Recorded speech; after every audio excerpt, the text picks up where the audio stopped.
உபவாச நாட்கள் முக்கியமா எதுக்காகன்னா, நீ சோதனையை உனக்கு வரும் சோதனை நீ மேற்கொள்ளுவதற்காகவும் கர்த்தரை விட்டு உன்னை பிரிக்கும்படியான சில சூழ்நிலைகள் உன் வாழ்க்கையில வரும். அதை நீ மேற்கொள்வதற்கான பலனை கர்த்தரிடத்திலிருந்து பெற்றுக்கொள்வதற்காகவும் நீ கர்த்தரோடு நெருங்கி போவதற்கும் தேவ வல்லமை நீ பெற்றுக்கொள்வதற்கும் கர்த்தருக்காக நீ எழுந்து நிற்கும்படியான பலனை நீ பெற்றுக்கொள்வதற்காகவும் தான் இந்த உபவாச நாட்கள்.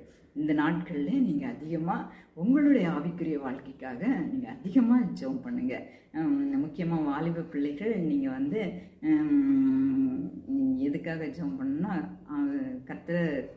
கர்த்தருக்குள்ளாக நீங்கள் இருக்கணும், அதுக்காக ஜெபம் பண்ணுங்கள். கர்த்தரை விட்டு பிரிக்கும்படியான சில சூழ்நிலைகள் உங்கள் வாழ்க்கையில் வராதபடிக்கும் வந்தாலும் அதை மேற்கொள்ளும்படியான பலனை கர்த்தர் கொடுக்கும்படியாக நீங்கள் ஜெபம் பண்ணுங்கள். உங்களை சுற்றி இருக்கிற மக்கள், உங்களை சுற்றி இருக்கிறவங்களுக்கு நீ சாட்சியாக